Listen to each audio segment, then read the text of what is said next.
Library Foundation. We welcome you this evening and thank you for coming on behalf of the Library Foundation, which is the sponsor of tonight's talk. At this time, I ask you to turn off any cell phones or electronic devices you have. Thank you. Tonight, the Library Foundation welcomes Lisa Bates, author of Beyond the Rails, USA Cross-Country Train Travel, How to Plan the Trip of a Lifetime. A happy accident is how Lisa Bates refers to her first train trip. With 4 cross-country adventures under her belt, covering 21,000 miles, Lisa is a self-proclaimed USA cross-country train traveling fool. Lisa has a master's degree in counseling psychology and a degree in business administration. She owns and operates LB Living Better, an organizational educational consulting firm. As a mother of 3 teenagers, Lisa says that she maintains her sanity by traveling, playing with her dogs, and writing. Tonight we'll be treated to a slide presentation on the ins and outs of train travel. Following Lisa's presentation, there will be time for questions. And then if you'd like to purchase the book at the back of the room, they're $25, and Lisa would be happy to sign it for you. This is a copy of the book, so you can see. So please join me in a warm welcome.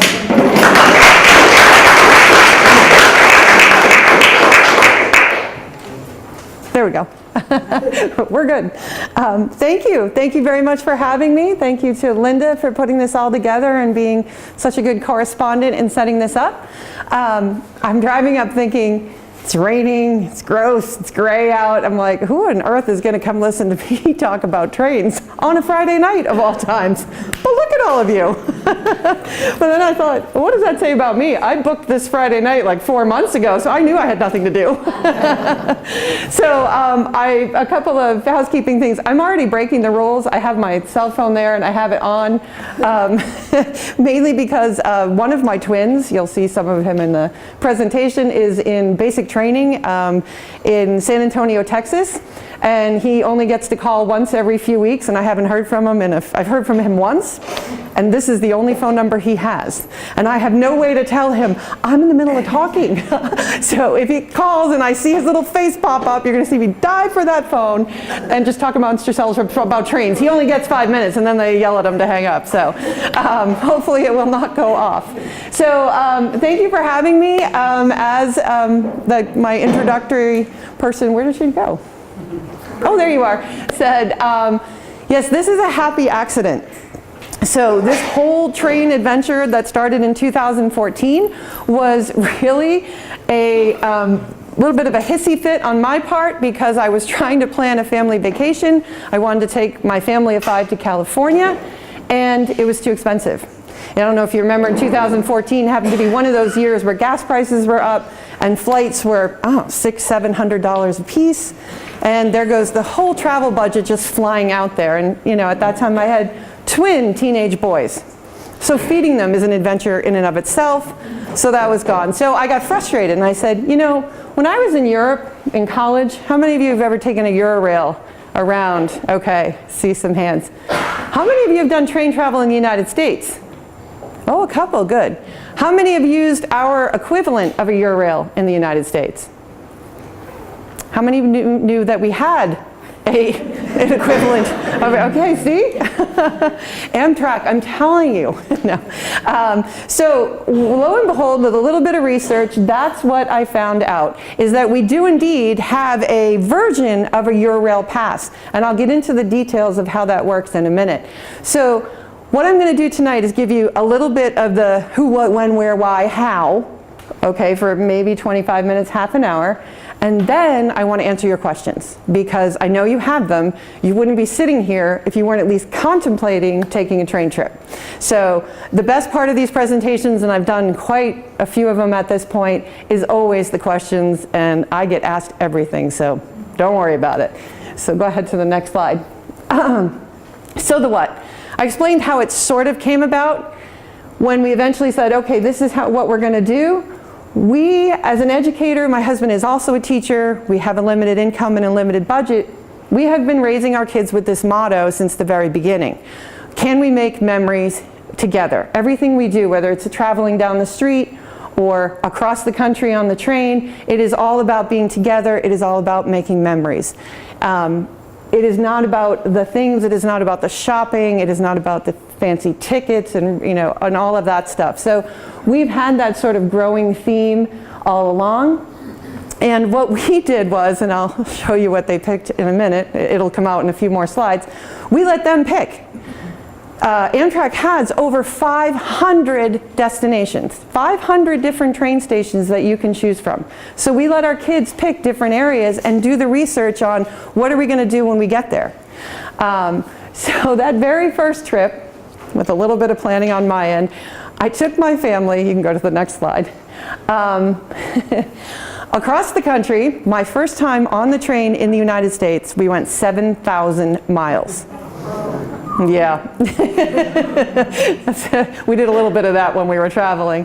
But that was the first one, and we did it 4 more times after that. So despite some of the things that happened, in the book you will see I'm very, very honest, and there are posts like this that I had put on social media, or I kept a journal as I traveled, so I added some of those little snippets to the book just to give you the real deal, the real feel.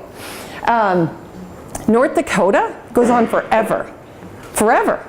And there's nothing, it is the flattest state I've ever seen. And it's just oil fields and the train tracks. So there's, and we kept stopping because of the oil fields. And I felt like we were never going to get anywhere beyond North Dakota. So that is indeed a true frustrated, we've been in this state too long post. Let's go to the next one. Sorry, I'm winging this without my notes in front of me. So here are the 500 different destinations. This map is available on Amtrak.com. It's available in the book. It's available on my website. Those red lines represent the major long-haul service routes in the United States. So as you can see, you can start in Boston and go straight across the country through the middle, up north, down the East Coast. That first trip, to give you an idea, I think it's the next slide. This is our first trip. We were up in the left-hand corner. Hey, that's the one in San Antonio, by the way. He's 5 years older now, so he looks a lot different. He is at the top of Glacier National Park, the Going to the Sun Road, where they still had snow about 20 feet high in July. So he's climbing on a snow mountain there. That's his twin brother down below in Chicago, kissing the bean, which is apparently something you do. That's the family portrait, in, oh, they're so little, in the Grand Canyon. And this is us over on the Hollywood Walk of Fame. Interestingly, I took one picture of one star. One, because my kids were, oh, look at this, take a picture. I said, what are we going to do with all these pictures of these stars? Like, really, what are we going to do? That's the picture I took. We came home, 2 weeks later, he died. Isn't that bizarre? And I went flipping through my photos and I said, I think, and it was the only one that I had taken. Anyways, so in one trip, we went all the way up north, all the way to Seattle, down to San Francisco, down to Los Angeles. We turned around, headed north, back up to, we stopped at the Grand Canyon, back up to Chicago and home to Boston. All in one trip, all on one ticket. So I'll explain that again in a minute. So, the why. I could go on and on and on about the whys. I think today, I was just watching before I came up here and I actually hit record. There's some big special tonight, and I'll get the person's name wrong. It's like 2020 or something. Diane Sawyer. Her, exactly, doing that screen time piece, which is going to be sort of, not to segue or go off on a sidebar, but that is defining an entire generation right now and an entire way that we live. When you're off on the train and you're together, I will tell you that the Wi-Fi is not great across the country. So you're going to hit spots like North Dakota where there's nothing, or the middle of the plains where there just isn't a good signal. But you get to put your phones down. You get to stop streaming every other video and following the news every second. The most popular thing that people follow on the train is the GPS, because you can see as you're trekking along where you are, and you go past a big lake and someone says, oh, that's the Mississippi. We're like, oh, it is, or something like that. So this is just some of the best quality time. It is the single Best decision I think we made as a family and did as a family. It's the one thing they won't be able to complain about when they're older and talk about what rotten parents they had. But we had some great bonding time. We had time together. We had time without distractions, without technology. And as young kids, they did too. So you'll find kids in the bigger dome cars, the Superliner cars have wide open cars, which I'll show you in a minute. And they go and they play and they hang out, kind of like the good old days. So next one. The other piece is we talk about, so I'm an educator, so I always have to put this in, and I do other presentations strictly based on travel and research, why it makes children smarter, why it makes us smarter, the whole neurological piece behind putting yourself in a new situation and learning something new. But there's a very big piece up there, and that's the word curious. They're actually looking now at something called the curiosity quotient. Is as important as your intellect and your emotional ability is your ability to start to want to go out and discover, to have that natural curiosity. And what level are you at with that, and how do you start to satisfy it? So this is just another big piece on if you're thinking of traveling with your own kids, your grandkids, even for yourself. It really wakes you up to put yourself in a new situation and to try new things and discover new areas. So I throw that in there. Next one. The hoo-hoo-hoo. If we back up, so I have it memorized. Who? There's a few different who's here. Who should go? Anyone, it's great intergenerational travel. You'll see lots of families with mixes of young kids, grandparents, and everyone in between. The other big who that you should consider, well, and then there's also families with, like mine, families with kids. But the other big one is the 20-somethings, new graduates, kids who come up to you and say, I want to drive cross country. Don't let them. It's too scary. Get them a train pass. Nobody's driving. No one's going to, gosh forbid, drink. No one's going to fall asleep at the wheel. They're all safe. So I've done some college presentations and I've done some alumni and parent things, and they're all like, oh, genius. And I said, I know, because I have 3 of them right now. And they're all, can I go here? Can I go there? And I'm like, I don't mind them going. I actually don't. It's the driving. So the train pass makes an excellent graduation gift, or any kind of any kind of transportation or travel ticket for young people is fantastic. So a little bit more on the who. So it's also about the other great thing about train travel is you have to be a part of it, as you have to enjoy the journey as much as the destination. So if you're solely focused on getting from point A to point B as fast as you can, don't take the train. Go something, fly, drive maybe, but don't. The train has a schedule. It stays on time, 75–80% of the time, depending what part of the country you're in. But it allows you to socialize. It allows you to meet other people. In this particular picture, so the 2 young ones are mine. They had disappeared on a train trip for a while. They were, I hadn't seen them in a while. I thought I should get up and figure out what car they're in and what they're up to. The nice thing is they can't go anywhere. And if they do, well, that's a whole other big problem. But they had met these 2 soldiers who were returning from Afghanistan back to Chicago. And the guys noticed that my guys had cards. And so they decided to teach them how to play Texas Hold'em poker. So by the time they got down there, my guys were down millions of dollars.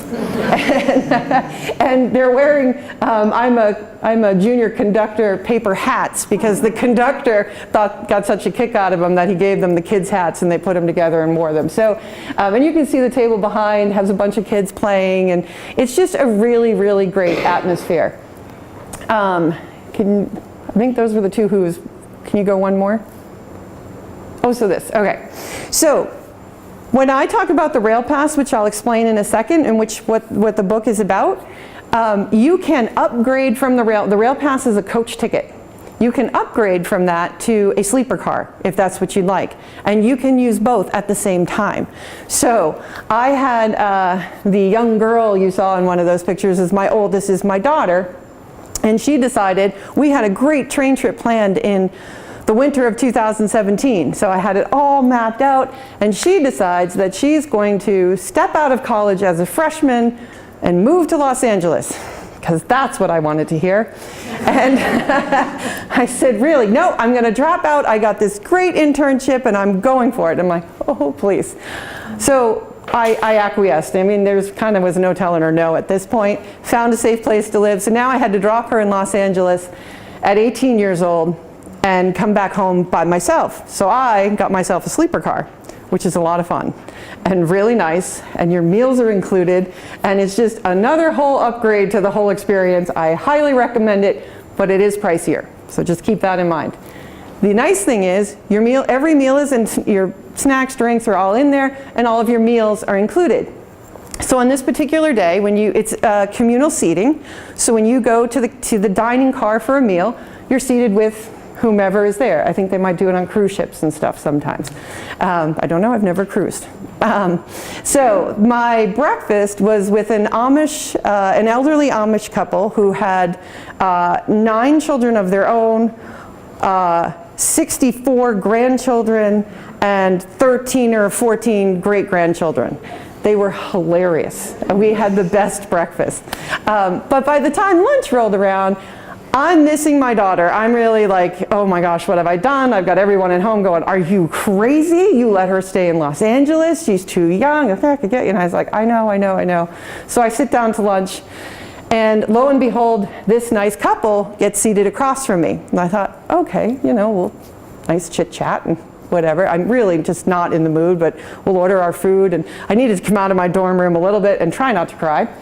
So we're chatting back and forth for a little bit, and I mentioned that I just left my daughter there, and she's trying to, our daughter's an actress too, and she ran away from home when she was 19, and she ran to California. I said, really? So we had all, we're starting to bond.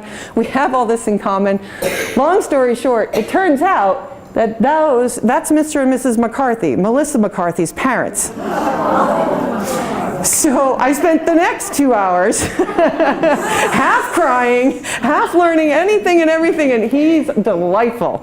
He is actually in the last movie she did, The Graduate, the graduation party. She goes to school with her daughter or something, and anyways, he's in it, and he's playing racquetball. I'm like, that's Mike! Mike is the nicest guy. So I actually just, for fun, I did all of the pictures, the attendants, the Amtrak. I worked with Amtrak. I got permissions. I also asked for their permission. I said, listen, I want to include your story in my book because it's fun, and I wrote them a letter, and he wrote me back. And he says, Dear Lisa, we hope all is well with you, and we especially hope that your daughter is happy and successful in LA. It was great fun talking with you during our train ride home. I guess we forgot that you live on Cape Cod. To get right to the point, Sandy and I have no problem with your mentioning us by name or about our conversation over lunch. The Ellen Show, which is where I told him I got the picture, was fun, and since everyone was given a free 52-inch thin screen TV, we got one also. Melissa really likes Ellen and claims that what you see with that woman, like Melissa, is what you get. We go to, quote, church every Sunday, and several times a week we visit the other church. Ha ha, that's what they call gambling. His wife calls it going to church when she's going to the casino. So we wish you success with your book, and we hope to read it once you get it published. Take care, Mike and Sandy McCarthy. So a little bit, if you believe in it, faded conversation, and they let me know that, well, it worked for their daughter. So I figured, this might work for mine. So you just never know who you're going to meet. We can go to the next one. A lot of people think about when. Should I go in the winter? Should I go in the summer? It really doesn't matter. So we've gone both. Obviously that's a summer picture. That is Glenwood Springs, Colorado. And it's on the stop on the California Zephyr, and they have the hot water springs which run all year round, so it was really fun to be in a 104-degree pool with snow everywhere else, and the train stops right there, right in the middle of the little town, so you just walk right off and you spend your day or time there. I did call though, because not knowing that much about the actual mechanism of the train, I thought, how are we going to get through the snow? Like, what happens? And they said, you don't have like a snowplow or something on it? And they go, well, yes, we do. So I said, well, that's interesting. So they do plow their way through. I will say on that trip, we did run into probably the most major problem I've ever had on a train trip, and that was a mudslide. So we were headed west, and once we got onto Donner's Pass in the Sierras, we got stopped in the middle of nowhere because a mudslide had it was the year that broke a 20-year drought in California. So the rains were just taking everything and just sliding it down into the ocean. So we were stuck for hours. So let me tell you, there's a sequence of events that happen when something goes wrong on the train. They first bring you some snacks and sodas. So if you get some Cheez-Its and a little soda, yeah, you're gonna have a little wait. So they're gonna keep you happy. If they break out the beef stew and they start moving you in numbers through the dining car and feeding you a full meal, you're in for the long haul. So they had to bring equipment up into the middle of nowhere, and we were actually stopped like this. Like, I'll never forget, I'm like, we're kind of on a tilt here. Everyone in our car started making fun of me because of the book. This better be in there. I said, it will definitely be in there. The group of women in the front of our car had emptied the bar of every bottle of wine that they had. But we survived, and it makes for a great story. I think we ended up spending maybe 6 or 7 hours out there. By the time they cleared the mud, we got to go through. As soon as we went through, we're, okay, whew, half hour out, we stopped again. I thought, you've got to be kidding me. Next thing, we're going backwards. So I asked the conductor, I said, what is happening right now? He said, the train that is headed east is also stuck from the mudslide, except they can't get through. We have to go back, hook them up, and pull them back to Sacramento. So that's what we were doing. Now, those poor people went nowhere because they started in Sacramento. They just went back. So anyways, things can happen. You know, it's like everything else. You know, bad weather, problems with a plane. You have the same with trains. So go ahead. So a little bit of the nitty-gritty, because you need to understand this part or else you will have no fun planning this trip.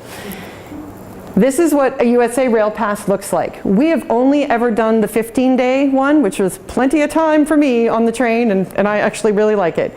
But if you have longer time off, if you're retired or you have summers off, you can buy it in 30 or 45-day passes. They come with a number of segments. And the thing to understand about a segment is it's anytime you disembark from the train. So if I go from Boston to Providence, that's a segment. I wouldn't recommend it. Drive to Providence. But you can go Boston to Chicago, which is an overnight 20-ish, 21-hour train ride, and you wake up and there you are at 10 o'clock in the morning in the city of Chicago. So that is also one segment. So that's how we got all the way to the other side of the country and back on one pass. You'll notice the pricing. It's $459 for an adult ticket as of last week. It's still that price. And children are half that. Children 12 and under are half that price. So for far less than what we would have paid for flights, we had a ticket that we could just pick and choose. And so that's what we've done. So we've done east to west coast. And you can go to the next one. We've done to Chicago and straight down towards New Orleans and Texas. We went through there, came back up the East Coast. We've gone back and forth across the middle on the California Zephyr. So you can really just pick and choose however you'd like to do this. You can fly somewhere and start somewhere else. That's kind of what I'm planning right now because my kids have thrown a monkey wrench into my plan for travel at the end of the month coming up.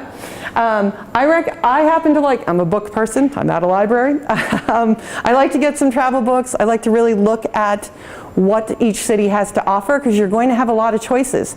And I personally like some of the smaller places better than the larger cities. Because after a while, the big cities look like the next big city and the next big, they all got big buildings and lots of restaurants and lots of stores. So one of the things I recommend in the book too is maybe pick a theme. If you're only going to be in an area for a day or two, do this, you know, maybe you really like art museums. Maybe, we went past a lot of baseball stadiums. If you're a baseball person, there's a lot of stadiums that are on the train routes and you could hit a bunch of them. It goes through 4 national parks that you could get off and visit. So this guy on the right here, remember I said at the beginning, I said my kids were allowed to pick places to go. One of my sons said, I want to go to Atlanta. Okay, what's in Atlanta, I'm thinking? I don't know. World of Coke? Probably the reason. Nope. Do you know what's in Atlanta? Do you know what show where's this guy from? Any guesses? Zombie? Oh, good. Walking Dead? Thank you. The Walking Dead was filmed in Atlanta, and Atlanta is a very up-and-coming movie-producing area because of all the incentives. So they have a big tour that you can go on to see all the places that are part of the Walking Dead show. Yeah, welcome to my world. You could also do the Gone with the Wind tour, but that didn't happen. We did that tour. In fact, that was our tour guide, and that is him all done up in his makeup for the show and stuff. It actually, I have to say, it was actually really good. It was fascinating to see what they do to turn into that, and how, and then I started watching some of the episodes, and not my cup of tea, but honestly, definitely enjoyed it. We can go to the next one. So, I'm going to stop talking and turn it over to you in a second. But there's a few things. One is the book, too. Amtrak. Amtrak.com has a lot of information. So they also have what they call our Amtrak Vacations. That's a separate company, and those are planned vacations. You can combine the pass with the vacation. So don't think, that you have to separate them. There may be a vacation you see that you like, but you can add the pass to it and do both. But they're very separate companies. My email address is up there. It's also on some business cards at the back of the room. Please send me your questions. If you're planning a trip and I can help you, I answer them all the time. I get pictures from people. I'd love to have you share it on social media. You can find me Beyond the Rails on both Instagram and the other one, Facebook. So please send me your stuff. Please look at what we're doing. And the other, I think there's one more slide. This is new. Did I put it on? Yes. So about a month ago, a woman that had interviewed me about the book a year and a half ago when it first came out, called and asked if I would be willing to do a travel podcast with her. And she's a radio DJ from Cape Cod. She's part of the Dan and Stephanie show. I don't know if anyone is from the Cape or down that way. It's 106 WCOD. She's been in the business for 30 years. She's excellent at it, and I have never even listened to a podcast. So, but we've teamed up, and we actually just went to Chicago overnight, sponsored by Amtrak, in a sleeper car, so she'd never been on a train. So we introduced her to the whole thing, and she broadcast live back to her radio station from the train. So it was hilarious. But that podcast just dropped, or whatever you call it, this week. But there's a bunch of them on there, and there's going to be a lot more. So if you'd like to hear us talk about some of the places we're going, please feel free to. If you listen to podcasts, and whatever you listen to, don't ask me. I know that's what it's called, and I know when you type it in, it shows up in places, particularly on iHeartMedia. They're our sponsor. So I think that's it. We can go back to, that's my son. It's one of my favorite pictures. And if you do take a train trip, go to the end of the train and check it out from the back, because it is really cool to watch the train pull away and to watch the tracks fall away. You can get some great photos. It's just one of those tips. We can put the other set. So the pictures that were on when you came in are very purposeful. They're all either taken from the train windows, on the train itself. There's pictures of the seats. There might even be a picture of a bathroom. I tried to put food, menus, anything I can think of to help you understand what it's like is going to be circling by, so if it prompts a question, by all means. That's why I'm here. Yes? How much is the upgraded sleeper? So that depends. That's a whole formula, I guess, that Amtrak uses. Depends where you're going, how many meals you're going to need, you know what I mean? So if you're it's all based on that. So I don't even have a ballpark. I can tell you that I went from Los Angeles, 2.5 days it takes, 3 days to get back. It was about $700 something, which I didn't think was too bad when you consider it's a couple of days of hotel and all your food, and I wanted to do it. And it was just me, so I treated myself. Yes? When you say you stop at the national parks and you get out, you have to pick up another train coming through, or? Well, it depends. Stop for what?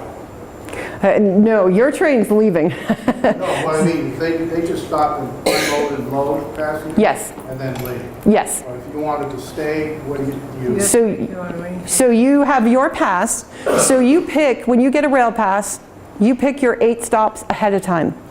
And once you get those, so the reason it is so inexpensive is you do plan ahead. So you pick out those 8 stops. You can't change it unless you change it before that train comes. So let's say I was going to Chicago and I'm like, oh, tomorrow, I'm going to change my mind and go the next day. I would have to call Amtrak tonight and say, move my ticket to the next day. And they say, okay. If I missed my train to Chicago and I called Amtrak, they'd say, too bad. You know, you're next, you better catch up. And this is when I speak with college kids, like whatever you do, just don't miss the train. That's the only thing that can really go wrong. One, don't misbehave, because it is nice, and you'll appreciate this, when people are rowdy, or there is a place in Whitefish, Montana that literally the train pulls into the bar area at midnight. Hello. So they're all piling on from skiing and all that, but the conductors and the attendants, I have to say, they make an announcement, usually funny, but they're very strict about, if you are disruptive, they will put you off the train. There isn't another train for 24 hours. And they don't care. So you can just wait or go find a hotel. So we really, it's been nice. I've only seen it happen one time. I think it was because someone was trying to smoke on the train and when they weren't supposed to. So you've gotten off the train Yes, and stayed yes, for days? yes. So you have 15 days. What's going through? Exactly. And it goes through the same day and time each direction. So if I got off at 4 o'clock, say you wanted to go to Glacier National Park, it actually gets off in the middle of the night, which is another story. You need bear spray up there, or whatever that is. Like, what? Yeah, they asked me if I had any. I said, I'm from Cape Cod. No. Anyways, you get off, train continues on. We stayed there for that night and the following night. Across the street is the entrance to Glacier National Park. We had a ball. We got back on the train, continued on to Seattle. But that was pre-planned. You had made reservations for Glacier. For the hotel? Yep. Yeah. Well, yeah. Glacier's, I'm just laughing because we stayed in Belton, West Glacier. When it goes by, it's the brown building with the sign that says Belton. It's dark up there. It's not like there's street lights. There's one motel. Mary runs the motel. She doesn't take credit cards. I don't even think she takes checks. She taped the keys to the door. We were a little late, so it was like midnight, and she's the one who asked me if I had bear spray. I said, I do not. And if there's a bear, it's all over anyways. I said, I'm just probably going to pass out. Forget about it. But anyways, we got there. It was kind of reminds me of this. It was a lovely, very cabiny motel. I would highly recommend it. We opened, so we got in, it was dark, couldn't see anything. The next morning, I get up early and I whip open the motel door, and there it is. And I said, that is the biggest mountain I've ever seen in my life. So I have a video of my kids and me opening the motel door so they can go, whoa, like what is that? So if you are going to Montana, I highly recommend Mary's Place. She makes her own pies. She has her own restaurant. She is tough as nails. But one of my sons got very, very sick while we were waiting for the train to head out. And she reopened a room and put him to bed. She said, bring him over here. You're not going to wait here. And she put him, so she was wonderful. It was a lifesaver. I thought it was altitude sickness. He had the flu. I was hoping it was altitude sickness. What else? Who's going somewhere? Yes? I'm going to piggyback on his question. Sure. So you get off the train, now you're going to stay at Glacier National Park Yes. for 3 nights. Is the place that you're staying overnight out of the package, No. or is that a separate? Separate. Okay, and so do you call them and say, hi, I want to stay? Yes. So it's just like you arrive by plane, and you make your own hotel arrangements and your own activities, and you know they have bus tours and all that kind of stuff in that area. Amtrak Vacations, that separate entity, that's a whole travel agency. They will do it for you. But I will say it's pricey. It's much more than what our family of 5 could do. So you made the call to them. I made all the calls. And how did you know where to make the call to? I mean, if you've never been to Glacier National Park, you stop at the first station. Google. Exactly. So one of my favorite things is and in the book, in each city. So I'm working on book number 2 because I get so many questions like this. The second book is called Stations and Destinations for 2 very important reasons. All of the stations are different, all of them. And some of them that you think will be a nice station with, you know, facilities and ticket booths and people to help you is not always the case. For example, Provo, Utah, relatively large city, huge college, you know, Brigham Young, I think it's called, huge university. Their train station is about the size of that table. It has no doors. It's just like a little bit of a glass box with a roof, and it was January. It's cold out there. And so I looked, and thank goodness I had figured that out ahead of time, and we had a shuttle from the hotel. Now, when we were leaving, the train was late, and that gentleman was wonderful. He says, "I'm not leaving you here." And I said, "Well, take us back to the hotel, and I'll go get a cab." And he said, "Nah." And he called his boss. He says, it was myself and my daughter, "I'm not leaving these young ladies in the middle of Provo, Utah on a train station in the 7-degree weather." And I was like, thank you. So the next book has those things in it, because now that my kids are traveling, now that my daughter's traveling, we got off the train and someone I was talking to was talking about New Orleans. I think it was you, right? We were talking about New Orleans earlier. New Orleans train station is in an area that is sort of under some, if you've been near there, it's near the big station.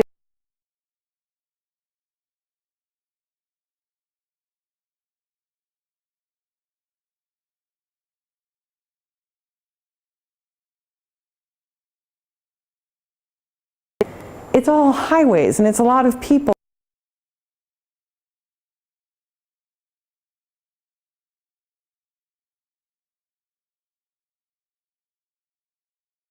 But I looked at him and I said, "Get a cab." I said, "I'm not gonna," because I try to pick places that are walkable. I try to stay near the train station just to save time, to make it easy, so I don't have to get an Uber and I don't have to get a cab and go here and there and worry about missing the train on the other end. But in this case, I was like, oh no, not doing that. So I put a lot of that stuff into this second book. That one is how to plan the trip and how to get there. The second one I'm working on is what do I do when I get there? So, I was saying, the addresses for each train station are on the book. So I plug those into Google immediately. It's the first thing I do. You know, Union Station, Chicago, bing. and then you can see nearby hotels, nearby restaurants. You can limit, give me anything under half a mile. Like, I don't want to go further than that. So there's lots of things you can do that way. Yes? Does AAA have any services that will help you get travel by train? They might be able to help you plan per city, but they really know nothing about train travel. I tried that. Because when I was first doing this, that was my frustration. In fact, at that time, even Amtrak had trouble understanding what I was trying to do. They're better at it now. I will also tell you, when you make a plan, you can call Amtrak. They have 1-800-USA-RAIL, and give them your plan. And they will make sure that you've picked the right trains, that they actually line up, and that you're doing it within your 15 days. Because if you go over to the 16th day, you have to pay the difference. So sometimes it's worth it, sometimes it might not. Yes? You must travel very light if you're walking from the train station to... So I usually recommend, I don't have it with me tonight, and I usually do. I have an LL Bean backpack that says Carolyn on it, because I got it at the Oops store. But it's my carry-on. I call her Carrie. My kids are like, "You're just nuts and embarrassing." But whatever. I usually have her here because it's really great to have your hands free. Because if you haven't really been on a train yet, to get the rocking down, you feel a little bit like a drunken sailor going up and down the aisles. And then I highly recommend wheeling whatever else you have. So Amtrak, unlike flights, you can have 2 checked bags, 2 carry-ons, and for $20 you can have I don't know how you would carry it, but you can. They also, at most of the major stations, have red cap service, which means they'll put all your luggage in a golf cart with the little guy with the red cap. You'll probably see a picture of him going by. And they'll drive you right out to your car. Because some of the stations, it's a good point, are long. So Boston is mediocre. Chicago is like for, I think I have a video of the back of my daughter's head like schlepping along with her bag. Just because it made me. I also noticed the boys sleeping on the train, so there must be some facilities for people who overnight on the train but not with a sleeper. Yes, so If you have the rail pass, it's good in coach, and the coach seats are much better than airline seats. And now that I've done both, I flew recently and I was like, felt like a sardine jammed into this. You know, I'm not a small person and I'm tall. Oy, oy, oy. So the seats recline back and you don't feel like you're bothering the person behind you. I don't know what degrees you want to, not 180 obviously, but like 150. And there's a leg rest, like a mid-leg rest, and also a foot rest. So you really can stretch out. My first trip, my biggest worry was, can I sleep on the train? Because when I don't get enough sleep, nobody wants me around, including me. But I could. I was very pleasantly surprised. There's a sort of white noise to the train, if you will. It's kind of a rocking and shush that you can't really hear the people next to you or across from you, so you kind of have your own little, and yeah, that one picture where they're smaller, hopefully there's another one I can show you. If you do upgrade, where is this? I think it's Chicago. Yes, it is. You get put in a different room that has food, drinks, showers. So you can upgrade to business class or sleeper. You get some other privileges other than just the nicer sleeper car and meals. So. If you do the Amtrak vacation thing and they plan it, granted, it would be more money. Yes. I'm figuring that they would plan the whole thing, including hotels. Yes. Telling you when to Yes. pack your suitcases. Absolutely. They would coordinate you getting your stuff off the train, getting you back onto the next train. Everything would be done. Yes. for you. You're not in a group tour, if you will. You know, like if you signed up for a tour group going to a certain destination, you're still on your own, but they're going to make an itinerary and make arrangements for you ahead of time. So they'll ask you, do you want a 2, 3, 4-star hotel? What types of activities would you like? Do you want dinner reservations? Do you want theater reservations? And they'll put all that together for you. Yes, sir. For the Q-tips that are here, including myself, you can get a national park pass that's good for life. I think it's $35 now. And the closest place I can think of off the top of my head is at the Adams National Park in Quincy. Oh, yep. And then they immediately go on the bus with the pass, they take you here and then whatever. So if you happen to go through national parks as an individual, you just show them the pass and they put you right through.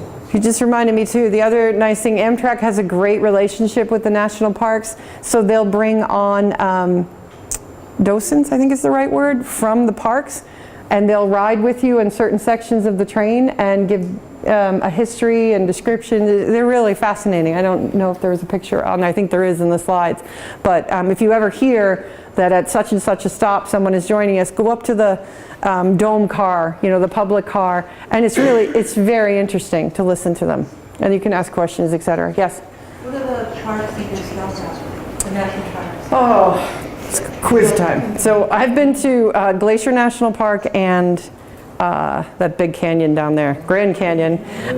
You can get to Yosemite.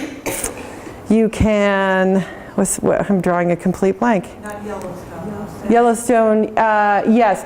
So some of them aren't as direct, but they might provide bus service from there. So if it's a popular enough destination like Yellowstone, I can't think off the top of my head what the nearest train station would be. For instance, we got off in Flagstaff to see the Grand Canyon. There is a stop before it where they run trips from it. So separate from Amtrak Vacations, I can't think of the name of the stop. It's past my bedtime, you know, so if this were 6 o'clock and 7 o'clock in the morning, I'd be all over it. We went to Flagstaff and we rented a car for $30 for the day, and got directions, and we drove up to the South Rim and we did a few other things while we were there. So Where did you stay when you went to the Grand Canyon? Did you stay at the Grand Canyon? no, we actually, for fun, there's a lot of great places. Flagstaff is adorable. Has anyone been? Yeah. I would go back there in a heartbeat. I really enjoyed it. So one place where I called around, and I get sponsored because I'm writing about different places. So this particular place was and again, I'm drawing a blank on the name, but more of a not a motel, what is it when you stay? Lodge? Hostel. It was like a hostel, but we had a family room. So we had our own room, but then you do breakfast and all this with everyone else. And so there was a couple of guys from the Ukraine there and a couple of French girls, and you make your breakfast, but you have to clean. My kids didn't know what to do. You know, they were young, they were like 14, and I was like, okay, now you're gonna do the dishes. What? I was like, this is how it works here. You know, clean up your toast and go, you know. So again, it was a great stay, and it was from me to, you know, that ball field from the train station. So we walked down, plunked ourselves in, did our thing, and caught our train a day or so later. So, but they do have nicer hotels, you know, you don't have to do that. I just thought it was funny after all our hotel stays. Do they offer a senior discount on any of the prices? Not the rail pass. That is as discounted as you're going to get. So if you really added up how far you can go, you're spent, you know, you could be well over $1,000 worth of train tickets that you're getting for $450. They do have AARP discounts. I feel they used to have AAA, but I have a feeling that something has changed recently. So don't quote me on that. They used to, but I feel like this year it might have stopped. So just look into that. But they have a lot of deals. So you want to stay with their site. In March, they had buy one, get one. So you buy a ticket, you get, so because my kids have traveled a lot, one of my sons has figured out that next year in March, when they have spring break, that they can actually get on the train in Boston and go to Chicago. So if they get on, they stay overnight on the train, you arrive at 9, 10 in the morning, downtown Chicago, they're going to Wrigley Field to check it out or go to a game, and the train coming back to Boston leaves at 9:30 at night. So they're going to spend the day, get their deep dish pizza, their Garrett's popcorn fix, get on the train, and head back. And they haven't spent a lot of money. And as a parent, I'm like, have at it. Nobody's driving. I don't have to worry about, you know, I said, so, yes. Do you have any guarantee or any risk when you go to a destination and you leave and you're going to get there at 4 o'clock in the afternoon, you're going to take the next 4 o'clock in the afternoon train? And Yep. that there'll be space or there will not be space on that next 4 o'clock in the Great afternoon? question. That's why you buy the passes ahead. You are actually making reservations on all of those trains. So when you go to Boston, you pick up your rail pass, and they're going to give you tickets for you. So you're getting a booklet, and each conductor is going to pull one of those tickets from the booklet. So I was in charge of those. I have a little zip plastic thing. They went inside. They went into carry. Nobody touched it. But yes, so you can't lose those. And the thing I explained before is if you have to make a change, the time that we had the mudslides that my daughter and I were together, by the time we got to Sacramento, it was still pretty bad. I had planned to rent a car and see Santa Rosa and a few other places, but they were shutting highways left and right. And I looked at her and I was like, I don't know what I'm doing. I don't know what these highways mean. You know, it's not like being here knowing that Route 3 is closed. So I finally said to her, I'm not comfortable, we're going to leave early. So I called Amtrak and I bumped my whole trip up by a day, and we headed further south, and we just, you know, and it was fine. You just can't miss it. So I say to the kids like over and over, just don't miss the train or you'll be chasing it trying to catch up with it.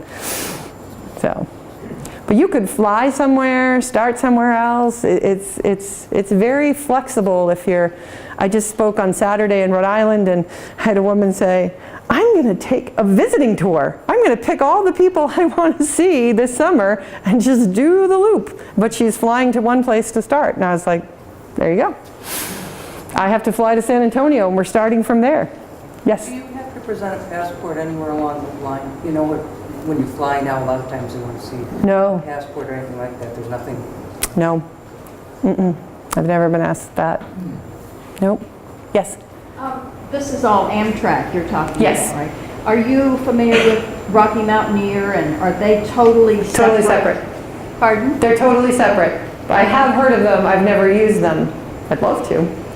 But Yeah. this is strictly Amtrak trains in Would the they United use States. different tracks, or do you, What do you mean? well, like, are the tracks that Amtrak goes on, would they also be, Rocky Mountaineer could use the same track? I guess? Yes. Yes, it's all the same, which is one of the problems that you will run into. The freight is what can stall the Amtrak trains. Now, I just came back from a meeting in Chicago with one of the spokespeople from Amtrak, and he encourages me when I'm speaking to send people to the website to actually watch the video. The agreement is that the rail passenger trains are supposed to have the right of way, but unfortunately, there's more money in freight. So somehow this keeps getting crossed, and you'll see the train will pull over and stop, and you'll hear an announcement, we're waiting for a freight car to go by, 5 minutes, and then this very long train can take, it seems like half an hour, but it's not, to go by you, so then you get back onto the track that you were going on. So it's a problem, and it's something they're all fighting and working on, but it's interesting. Yes, sir. If you take a trip on one of the trains, you don't cross the border at any point, do you? No. You get very, very close in Montana. Yeah. Because I got confused. I was like, are we going to Canada? There was an actual information station for Canada, and I was like, am I in Canada now? So yeah, it's that close. We've been up to Canada by car, and needless to say, now we need a passport. Right. To get over the border. No, you don't need anything like that. Yes, ma'am. I was going to ask you about the seats. Years ago, when I was a kid, we rode on trains. If you wanted to go forward with the seats, so that way when you came back, the seat moved to the, you could switch it over. Yes. So you'd always be facing forward. Is that how the new seats are in these trains? Are you going, once you're in the seat, you're going in that direction, that's it? You're always going forward. You're always going forward, yes. So there are a couple of older trains where I have seen that they still have that swivel piece, and you can put 4 together. In fact, I was on one in New England that did that. I don't ride backwards, so even in the cafe car when we're eating, I have to get in and think about which way am I going? I'm sitting over here. So you wouldn't be switching, riding backwards, have to ride backwards or anything? Nope, because nope. I used to be able to, not anymore. Yes, sir. If anybody wants a fun read, and you hit on all the points already, there's a book called The Christmas Train. It's fiction by David Baldacci, and it's completely different from any of the books he wrote. But he basically goes from D.C. to San Diego, so he has to switch trains at Union Station in Chicago. And then the problem And in LA. they ran into, one of them was getting over the Rocky Mountains because of the grade. And then again, they added an engine somewhere along the line to help the train get over. So it was amazing to me in the Rocky Mountains that the train is where it is. And you look up and you'll see giant orange ropes all the way up the mountain, and after a few minutes I'm like, that's for an avalanche, isn't it? Durr. And I think some of the pictures are going by, they're like giant plastic orange things, but they're built into the mountain to keep the snow back. But you're literally going under, there's rock. When you look up through the ceiling and it's open, the rocks are hanging over the car and the tunnels, it's fascinating. There's a place I was telling someone earlier, in California, you go through a national park that there really is nothing else out there. It's absolutely gorgeous. But literally when you're chugging along, the Pacific Ocean's right here. I'm not kidding. I feel like, how is this not eroding and falling in, but you're that close to the water? It's absolutely beautiful. Did you have a question? Oh, stretching. Anyone else? Is anyone planning a trip? Thinking they might plan a trip? No converters yet. Let's close with the trip there. Close at 3. Thank you. Okay, thank you. That's amazing, just the thought of the rails being built, Being what? how they built the rails through the mountains. Yeah, it really is. I have to say, it is definitely, everyone should try it once. It was relaxing. It is amazing. Oh, hey, look at that. Oh, this is the California coast, part of it. But you get even closer than that, literally looking down. you won't regret it. If you can, well, you can send me an email and tell me you hate it, but I'll say, oh, that's too bad. No, but you will definitely enjoy it, yes. Do they give you any blankets or pillows in coach, or do you only get that? No, they're not going to do that, no. Your sons are covered with blankets. Thank you for saying that, though. I don't, when I hit my mic. So the trains are chilly, which in the hot summer, I don't mind so much because you don't want it to be stuffy. Bring blankets. So bring some kind of neck pillow, whatever you like to sleep with. You'll see people that do it a lot. They have a system. They see little kids with their sleeping bag and pillow all tied together. Like they are planning to stay. The other nice thing, if I haven't mentioned this, you can bring a cooler. You can bring your own food. So when I'm feeding 3 teenagers, and then when we'd stop in certain places, I'd see a grocery store, I'd be like, load it up, boys. Whatever we're eating for the next round, put it in there. They do have a sort of a cafe car, microwave, cheeseburgers, etc. They'll give you ice in cups. They will give you boiling water. So if you like tea, my kids were making oatmeal and noodles, and just because they could, they go back down and get another cup of water, you know, something to do. So, but it is nice that you can save some money on those things and actually eat things that you're comfortable eating. So. You have to bring your sleeping stuff with you if you're going coach. I like having a blanket and pillow with me, yes. I usually tie them right on my suitcase. And you don't have to have them, but if you're going to sleep. As far as the sleeping car, what are the arrangements? Sleeping cars, you get sheets, towels for the shower, pillows. Do you have separate compartments? Or You know, funny that you should ask that. So on the single liners, the cars that we have out here that you're used to seeing, the bathroom is down the hall. But on my recent trip on the Lakeshore Limited, this was the bed, and this was the little bathroom with the little sink right in my room. And I thought, and my friend and I, she's in the little sleeper across the hall from me, and we're both going, really? I don't know about that. sort of like it. But you know what? It is probably the best idea I've ever heard. Because in the middle of the night, when the train's rocking, it's like, oh, well, that's right there. I don't have to go all the way down the hall. When you're on the superliners, the beds and everything are upstairs. So west of the Mississippi, the trains are phenomenal. So you are up a whole level. So you're looking at kind of like a little bit of a bird's eye view. Bathrooms are downstairs. Changing rooms, bathrooms, showers, everything's on the bottom floor. So you go downstairs to get ready and whatever, and then come back up to your sleeper. The sleepers are usually bunks unless you get a family room. I did climb up to the top bunk.